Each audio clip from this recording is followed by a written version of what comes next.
Hi, I might be slightly over-caffeinated, apologies in advance. Although I guess that's kind of part of the course of these things, so cool. Yeah, hi, I'm Chris. As Gareth said, I am a user experience person and researcher body.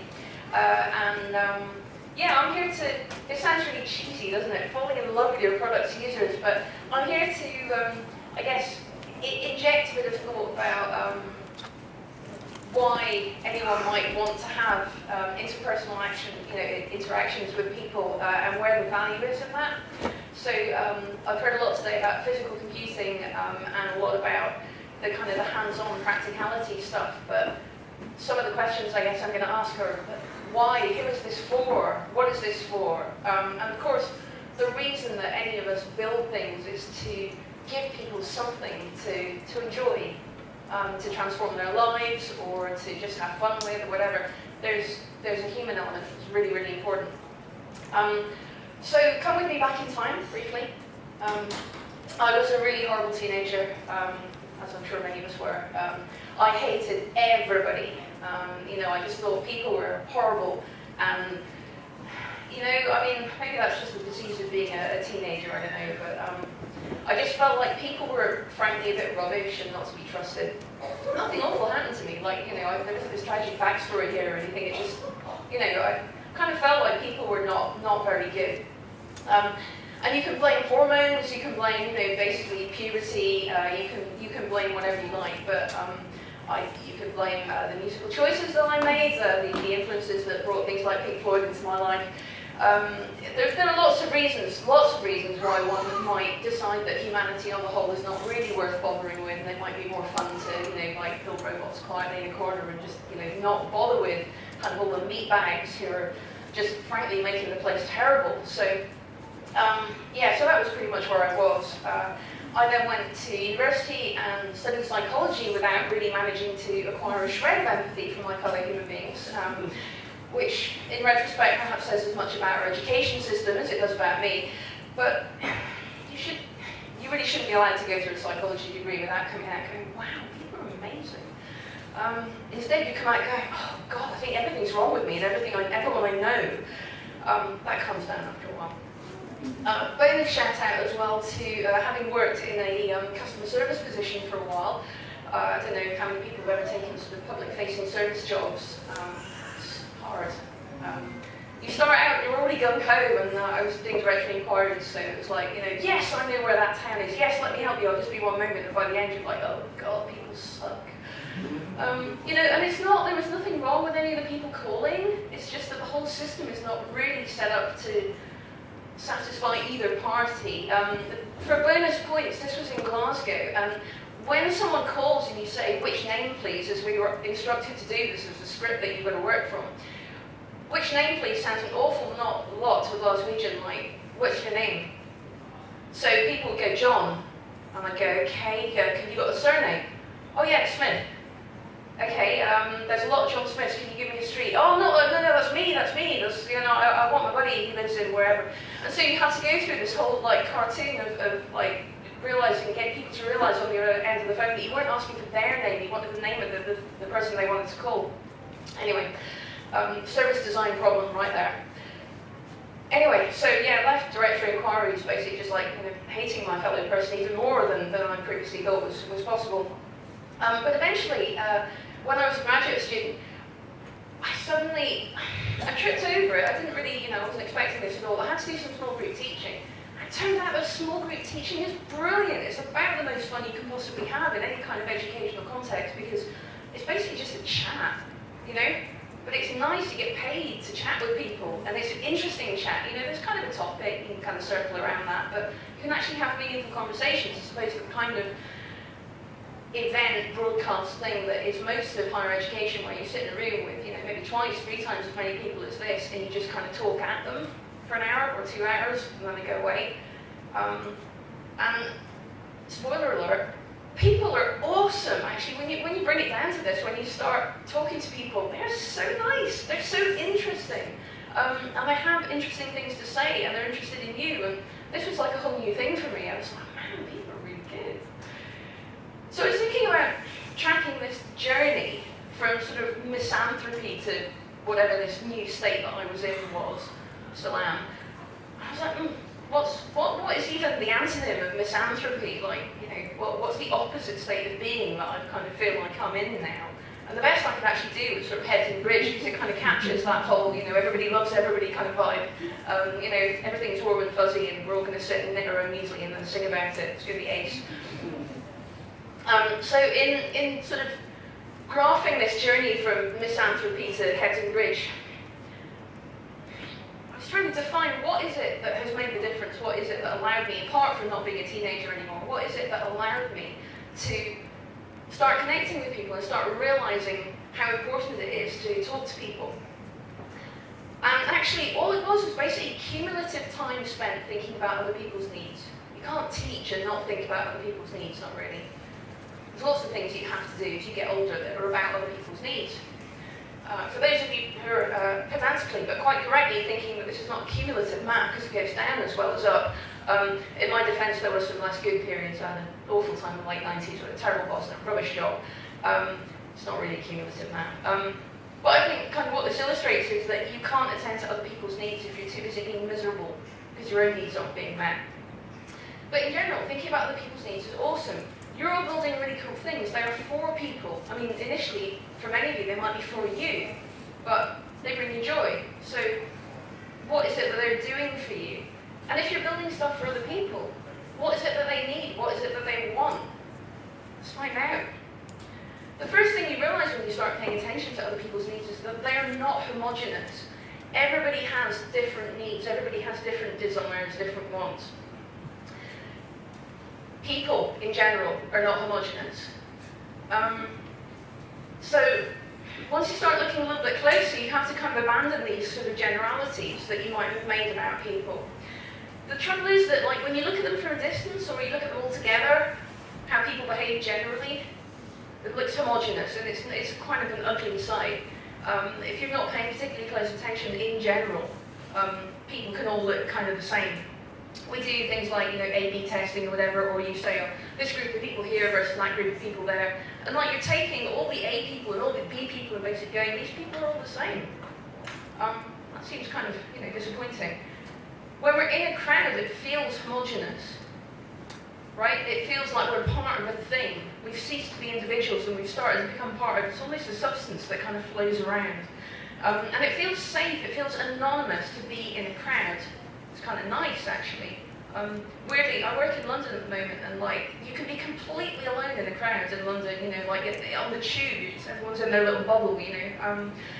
It's weird how being in a crowd is sort of a safe, homogenous experience.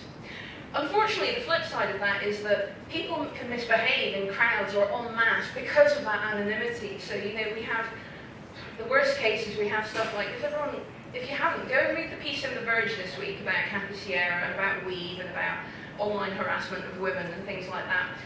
This is why we can't have nice things, unfortunately, because anonymity and being in a crowd are kind of, they're conducive to a, what's the word I want? This is the caffeine kicking in. Kind of personal responsibility dissolves. There's a thing in psychology called the bystander effect, whereby, you know, the more people are basically present, the less likely any one person is to step in and help if there's a problem. Diffusion of responsibility, I guess, across people. But the thing is, like, whether I like it or not, we form crowds as, you know, as a species. We like to crowd together, we join together, and that's just what we do. So we're going to have to live with that. But arguably, the really, really meaningful stuff happens in the stuff near you. Not necessarily physically near, because you can be in the tube and like right next to, you know, like some stranger's armpit is in your face, and you know, that's not up close and personal. That's just up close and, you know, sometimes occasionally smelly. Up close is like, you know, when you can see the whites of their eyes. And I think it's really, really important to still have that connection. You know, I'm looking at some of you, and it's probably slightly uncomfortable when I start looking at you. Awkward, huh? Cool. But we have a little connection there. Yeah, that's kind of nice. And when you get that close to people, you have to start abandoning those kind of easy shorthands. You know, like, I can't go, man, everyone's rubbish. Not you, obviously, we're talking, but, you know, everyone else. You can't do that anymore. And when you start talking to the users of the people who use your product, or the people who are going to be using the service that you're designing, whatever it is that you're doing that's digital and interesting, you have to start putting away these kind of convenient but very lazy rules, as I've learned on many, many occasions. I got this from a colleague of mine yesterday. This is an actual soundbite from someone who'd just been on a user needs workshop. Now I see that the people who are using the service, are individuals. Before, they were just blocks of work I had to do. Someone actually said this about human beings who were using their service. And that's an awesome insight for them to have had. And we shouldn't be judgmental about it, because, if you work in a cafe, it stops being cake that you're serving, it's just a thing that people pay for. And to some extent, if you process a lot of human transactions all the time, exactly the same thing happens. It just becomes this commodity that you trade in. The nub of what I want to say really is that this wonderful Seth Godin quote about the presenter who loves the audience the most wins.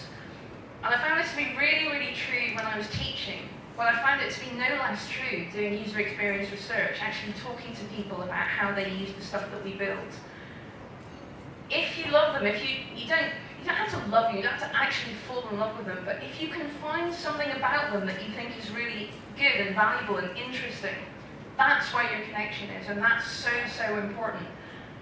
And a friend of mine actually kind of makes a hobby of this. He has what Russell Davis calls a Burley game of basically just find something to like about what the person, like they could be the most horrible person you think you've ever met, but somewhere in there was something to like.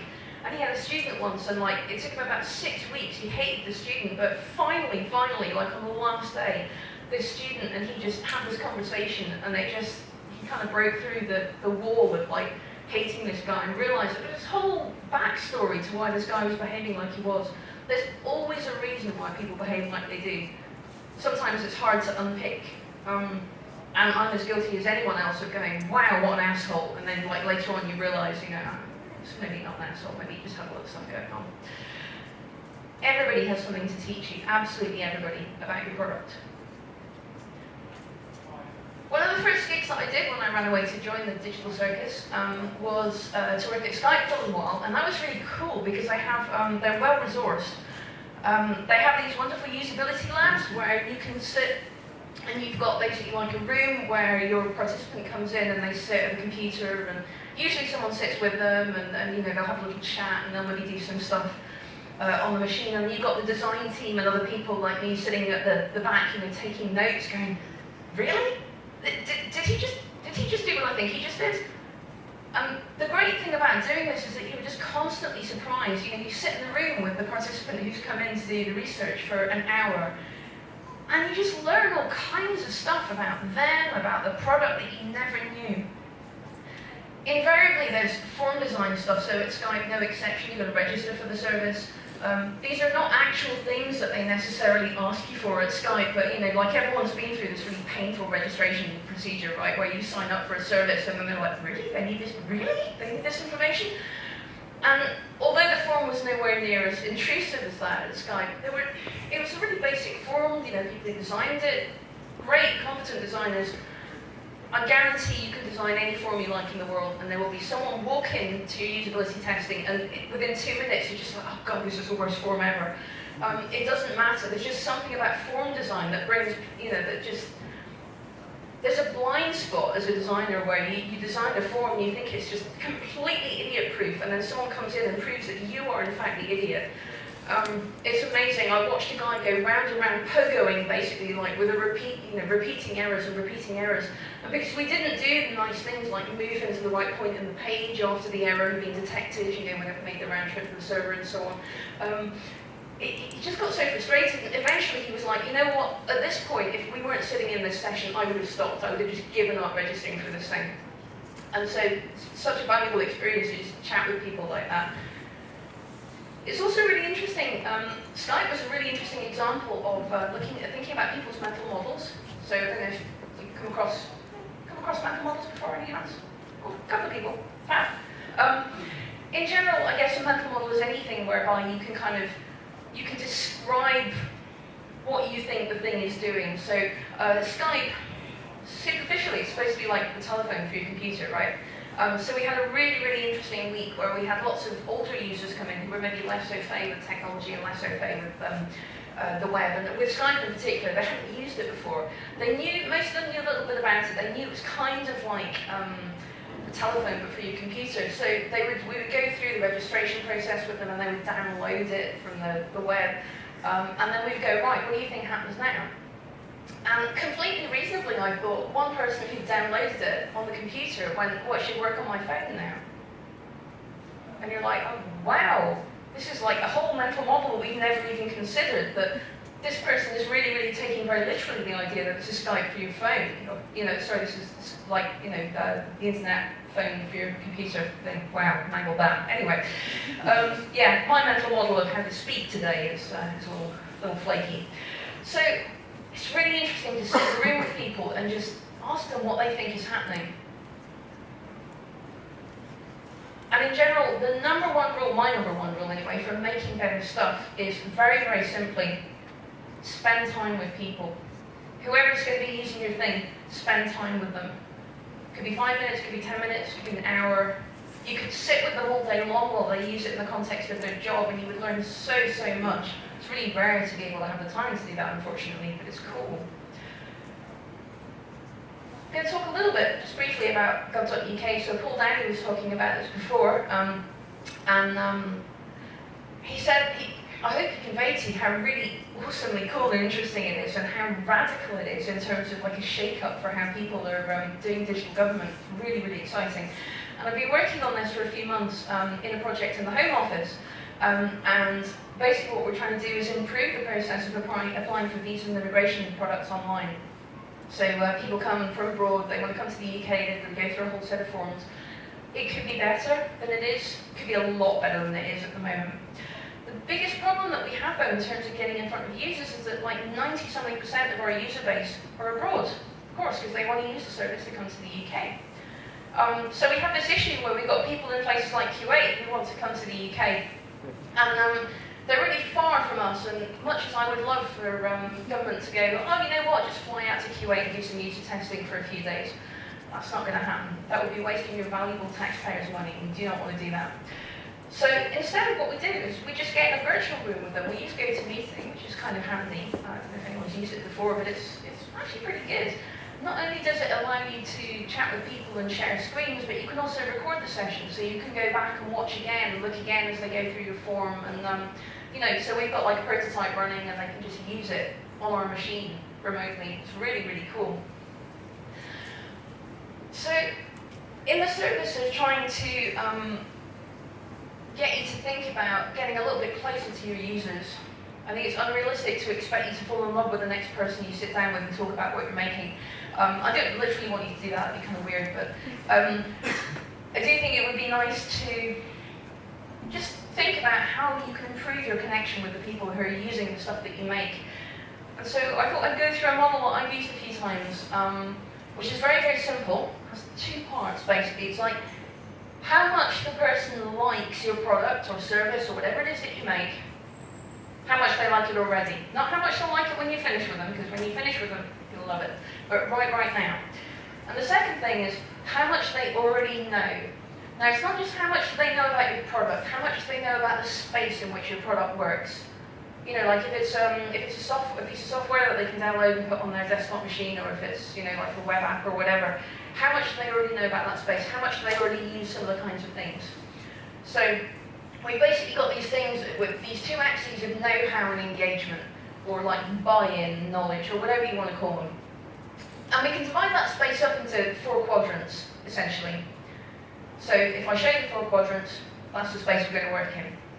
So to start with, we've got people who are like low engagement and low knowledge, which is to say that they're just starting out. They don't really know very much about the space that your product or service or whatever it is that you've made is in, so they're a bit unsure of themselves.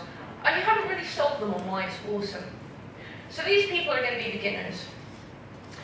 The next space is people who are into what you're pushing. So they might be really enthusiastic about the kind of things that you're doing, but they don't know very much yet. They don't know how to do it.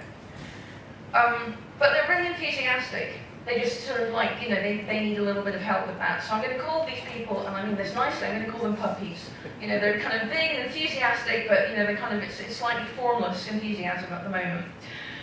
And then you've got people up here who have a high level of knowledge, but they haven't really bought into what you're doing yet. So they're very competent in the space, but they don't know whether they like you yet. They don't know whether you're okay, whether you're cool. And I'm going to call these people hipsters. And that leaves us with our last space.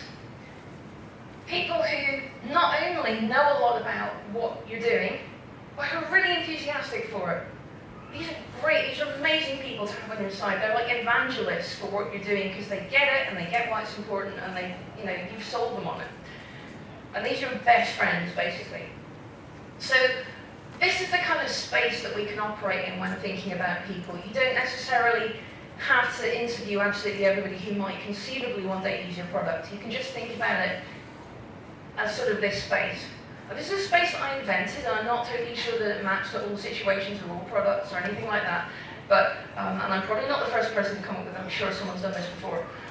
But it's an interesting way of thinking about how this stuff works, how you communicate with your different kinds of users, because they are not homogenous. They are, all of these people have totally different needs. And your goal, your mission, should you choose to accept it, is to get all of those people to be your best friend. To get all of those people to turn them into knowledgeable, keen evangelists for whatever it is that you're making. But those journeys are going to be different because you're dealing with people who are starting from different places. So what are those? Well, for the people who are genuinely beginners, you might want to think about showing them some nice shiny things to get them kind of excited about what you're doing, and then let them have some really quick wins. Make it easy for them to get started. Because a lot of people will be daunted at this stage. Like the adoption curve is going to drop off really rapidly if it's too daunting to try and start making whatever it is that you're doing or start using it. Then, for the puppies, they basically just need training wheels. They need a little bit of form, a little bit of structure, but they're good to go. They're enthusiastic. You just need to give them stuff to get started on. Maybe not too complicated stuff, but they want to try. So you don't have to be quite as softly with that group. For hipsters, they already know how to do roughly what you're doing. You've got to sell them on why they want to come and do it with you. So you've got to show them stuff that's even cooler, or at least as cool as the stuff that they're currently looking at and playing with. And you've got to offer them something else, like I've put community here, that might not be the right thing for everybody. So someone who's a hipster is basically like too cool for your community because it's like a thing, and like they're so over that. So you've got to sell them on why it's important to come and join in and be part of this thing. And part of that might be to appeal to their vanity and go, you're really good at this, you'd be amazing, do you want to come and help out with one of our things? People could learn so much from you. Why not, if that gets people to come? The last group, your best friends, they need stuff too. So they're really, really helpful to you because you can give them stuff that will help them help themselves. So they want to upskill, they want to get better at doing whatever it is this thing is. But they're really great. They can be role models for everyone else. They can help everyone else. They can help build community. These are people who are so your allies in terms of any community you're trying to build around, or any critical mass you're trying to build around the thing that you do. And I think this is a particularly underrated and underappreciated group because I think it's very tempting to go, well, if you've already bought in, and if you already know loads about this, why do we have to make any resources for you? Why do we have to support you? Why do we have to even have this conversation with you? Just run off and enjoy it. I think it's really, really important to help people in that section of the graph feed back to the other sections, and I think they can be really compelling advocates for whatever it is that you're building. I would like, for 2 minutes, to make you think a little bit about whatever it is that you build or make or do or take part in, and virtually on your phones or tablets or whatever, or if you have a pen, very 20th century thing I know, but for those of you carrying one, have a think about these 4 quadrants and just think about, right, who are these people, what might they want? And then after that, I'll talk briefly about some uses that I've made of this kind of stuff. So take a couple of minutes. By the way, if you're sitting next to someone and you don't know who they are, have a conversation with them about this. Like, introduce yourselves. I know we're all hamstrung by being British, And you would die before you would introduce yourself by name to the person you sat next to and have been talking to for the last 45 minutes. But why not? Do it. You have 2 minutes. Go.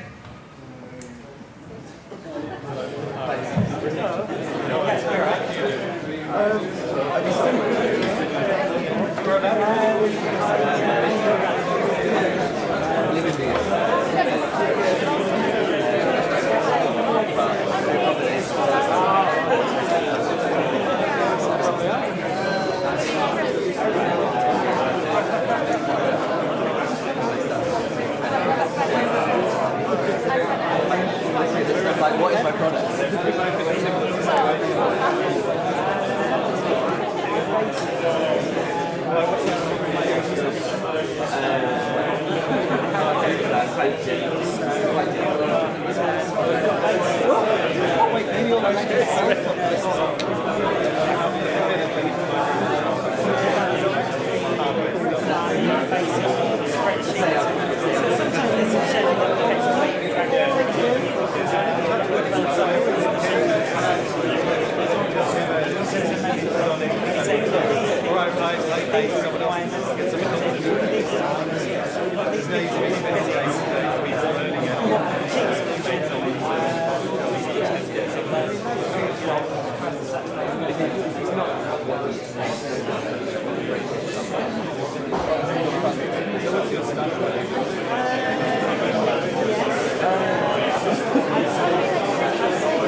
Hold that thought. Go away, think about it some more if you want. I think there's mileage in this, but I haven't, I'm still thinking about it as a concept and whether it's actually useful as a tool. I think where it really comes into its own is, well, there are two ways I guess you could use it. You can use it to just think about, that as a first step, thinking about who might be using your product or service or thing that you've built. There's also taking the other approach, which is do some user research, go talk to human beings, and then try and populate this space with examples of real people, personas if you like. So in user experience we use personas quite a lot as sort of shorthand archetypes for where people are at, so that we can think about the service that we're creating and work out whether that's going to be the right thing for everybody. And I'm just going to talk briefly about a couple of cases where I've used this to help structure thinking about what an experience is going to be like for people. So the first one was, well, I work with Munico and leads on a Time to Change campaign, which is about improving people's understanding of mental health in order to destigmatize mental health as an issue. Because currently people don't really talk about it, but it affects 1 in 4 adults, so it's kind of an important thing. So we did a huge piece of research that led into the digital strategy for Time to Change. And the idea was we went out and basically just talked to a whole bunch of young people. Some of them had very little idea about mental health, it hadn't really touched their lives at all. Many of them had lived through experiences to do with mental health problems themselves or in an immediate family or friend. And it was really interesting to hear the different things that they said, and they surprised us sometimes. They said all kinds of really interesting things that maybe wouldn't have occurred to us, the agency, or Time to Change, the client. And so what we did was we talked to all of them, and we sort of tried to plot this knowledge versus engagement space about how people would respond, how young people would respond to a campaign designed to get them talking about mental health. And one of the key things that we found was that young people, I don't like the word children, it seems very derogatory. These are mostly like 14 to 25-year-olds, let's call them young people. And some of them were not that comfortable even talking about what mental health was. They didn't know what stigma was all the time. They couldn't define mental health all the time. They sort of had an idea about it. They almost all knew that you didn't talk about it. And so we had to kind of unpick these conversations and work out, what is it that we need to help these people with? Because they all have different needs. Sorry, this is going to be a little bit fuzzy on here. So again, engagement is going in that direction, knowledge is going in that direction. So here you can see we've got a bunch of people, they've got different roles, like passive stigmatizer, who maybe wouldn't overtly say anything horrible about someone with mental health, but she would just let it go on, she would let bullying go on, something like, stuff like that, without necessarily stepping in or doing anything. You've got someone who's the concerned friend, they're worried about someone who might have a mental health problem.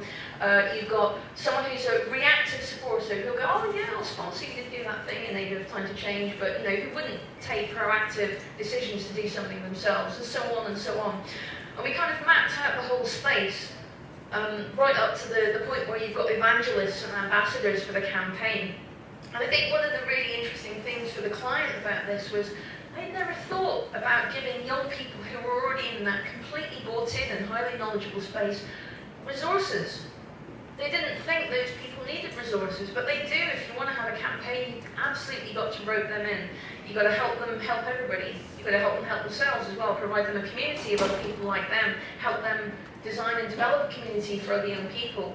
So it was really instructive, I think, for Time to Change to be able to sort of think about this space in this way, and also to look at basically the entire digital strategy, which could be consolidated into like a single map, and they said they found that really helpful. Another piece of work that I was involved in was the Nesta Make Things, Nesta, Mozilla, and everybody joined together and then Make Things Do Stuff campaign, which some of you may have been involved in for all I know. Code Club and people like that are involved for sure. And it's really about getting young people, again, it's exactly the same kind of thing, trying to get young people into digital making, whatever that might look like. Whether it's using Instagram for the first time, or whether it's programming a robot to navigate a maze, or whether it's doing amazing, sophisticated coding that works, basically. And again, they asked us to go and speak to young people, and it was really, really great to chat with young people about their experiences of digital making, and what things they thought were and weren't digital making, and the state of ICT in schools, which you've already heard. My brain's completely melting. I want to say Amy, is that right? Thank you. Talking about that today, very eloquently, much more eloquently than I am, in fact. So again, we did the same kind of thing. We basically used this space and just went, right, okay, here are your personas. And we informed this by going to MozFest and actually talking to people who'd been these people at various points. And we asked them to plot their journey over time of digital making and disillusionment and times when they felt brilliant about it and so on. We used that to inform all of this research. So each quadrant here, people actually have a journey to take, like Danny, who actually does amazing things with digital music making, but he's quite disenfranchised from any kind of campaign. He goes to college, but it's not cool to be involved with a campaign, any more than it's cool to be involved with a public health campaign for Time to Change. Young people are pretty, can be pretty dismissive, not uniformly, but can be quite dismissive of things that creepy tree houses that governments or adults have sort of created for them to come and play in. Look, we made a nice campaign space for you. Come and play, it's lovely. And any self-respecting kid would be like, no. So for someone like Danny, the challenge is really to get him, hook him with, hey, here's a challenge for you. It's like a musical digital music making challenge. Come down, learn some skills. By the way, we've got a regular group, we've got a regular community, keep coming back. So stuff like that. Every group has a different challenge that they're facing depending on their own levels of knowledge and engagement. The last one I've included purely to show you that this doesn't need to be like a high-ish production values kind of gig. It can be really low-fi, really low-tech. I did some work with Salter Baxter in London, who they're a digital agency, but they focus on sustainability reporting and financial reporting for Marks and Spencer and people like that, sort of household names in the UK. And this is where we started with them with their digital strategy, basically, is this is a sketch, literally on the back of another piece of paper about something else. And this is just about what happens if you divide that space into these 4 quadrants. Who are all these people? So this is for a client I can't name, but they make snacks, that's all I'll say. And again, we divided this into quadrants of basically like unaware criticism, people going, oh, these people are rubbish, they make chocolate bars and children are fat and it's really bad. And that's okay, we can work with that, because we can informally go, right, okay, look at all the cool stuff we're doing that is good. People who are knowledgeable critics are much, much harder work, obviously. This is probably like the hard work section of the, like almost always, I think, people who know a lot but don't really want to be part of whatever you're selling. So that's really hard. Knowledgeable critics, you need to show them really, really hard why they've got to buy into your thing. You've got people here who are probably mostly internal work at the company, partly because of the cognitive dissonance thing. Well, I work for this company, so they can't be that bad, really, but I don't really know why they're not bad. And our chocolate's really great, by the way. So you've got to help them understand what the company is doing so that they can become defenders of how the company is behaving. And finally, you've got your knowledgeable evangelists who are almost always sort of management, senior management inside the company, who need information. They need to be able to go, look at all the cool stuff we're doing. So it's not enough for them just to go, well, I work here and I think we're brilliant. They actually have to have ammunition. So yeah, I basically just wanted to go, look, this process is messy. It doesn't have to be big or expensive or anything like that, but it might be a way of thinking about the people who are using the thing that you're building. And it might be a way of getting to know the people who are using the thing that you're building. Because if you can just divide them up even into 4 groups, then that's already like a 4-fold increase in terms of how much you know about them and how much you can begin to relate to them as individuals rather than, just this sort of homogeneous mass of people using your thing. So please, in summary, talk to people who are using whatever it is that you make. They are nice, I promise. They will surprise you, I promise. They will make you laugh occasionally, I promise, like the guy who showed up at Skype for usability testing, still drunk from the night before, and sang, among other things. That was quite a special day. It's so worth it, though. It's really, really worth it, because you just get to see all these things about, it takes you out of yourself. You get context. I think Paul was talking earlier about understanding the context in which you deliver a service or a product. If you go and you sit with people who use the thing that you make, you will learn so much about them. You'll get to like them, which is really important, and you'll want to make it better for them, and you'll understand the context in which they're using that, and because of that, you'll make a much better product. Sometimes people ask me for resources about sort of psychology-ish stuff and things like that, although this hasn't been a particularly psychology talk. I can heartily recommend Susan Weinschenk, who's the brain lady. She's also going to be at the UX Manchester thing. I'll have to plug that here, is that okay? On the 25th of October, I think. And she's written some really good books about design and psychology and things that it might be helpful to know. You can find her as the brain lady on Twitter as well. These slides will go up on SlideShare at some point, by the way. I'll try and make it this weekend. The other thing I'd like to mention is mental notes, which is awesome. It's a little pack of cards. I should have brought it with me today, which is basically like a whole bunch of psychology and behavior stuff and questions, really, and things to think about, to make you think about how does this fit in the context of what I'm trying to build or make. And I'm pretty much out of time, I think. So just to say thank you very much. Do come and talk to me if any of this has tickled you. I have to run off shortly, I'm afraid. I can't stay around tonight, and I'm really sorry about that, because I would like to have conversations with all of you. Maybe not all together at once, that would be weird, but it would be nice to hang out. But come and find me on Twitter, or grab me before I disappear, and thank you.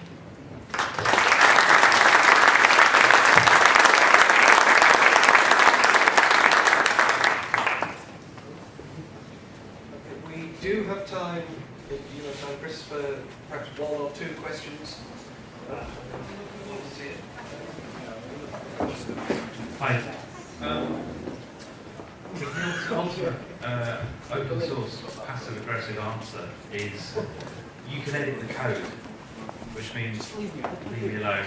I don't care about your answer. Where would you put that in the quadrant? What are they? Because they're enthusiastic, they're already engaged, and they're doing it, but they don't. They're in an ivory tower of performance. Well, I'm probably at the front of the very large group of people who can't code, so I can't change it. I need someone to help me with that, I think. So it's probably really useful to realise, I think, that there are people out there who can't do the thing that you think they should be able to get up and run with. And that beginners section is huge, you know, that kind of quadrant at the bottom left bit. We would like to be able to do the thing that you're talking to us about. So, you know, like, give us small things to do. We're really keen, but we're just terrified. Yeah, I don't know, does that really address your question? Yeah. There you go. And I think that's about all the topics. Well, last just Gentleman back.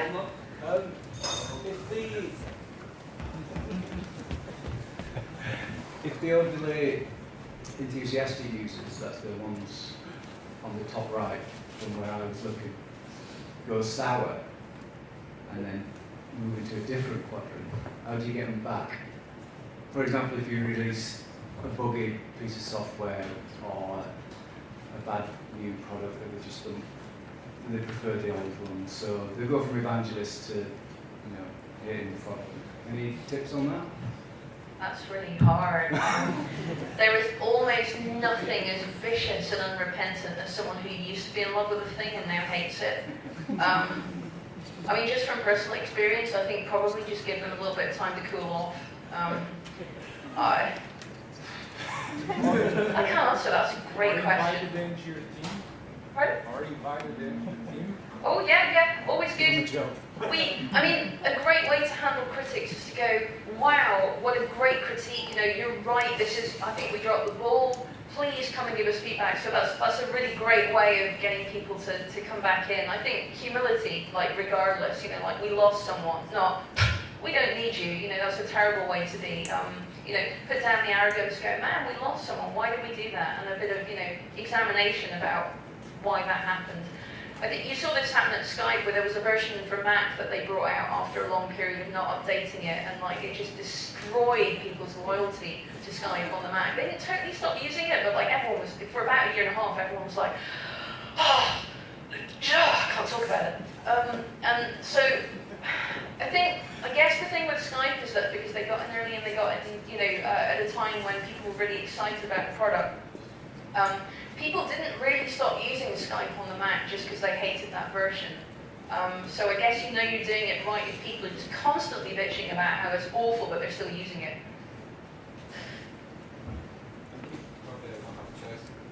They don't have a choice. Yeah, they got more choices now, I think, with things like Skype. But yeah, maybe you have a monopoly, like, and that's when you, if you're in danger of getting really complacent, you're like, oh, what else are they getting on? Yeah. Sorry. That's it.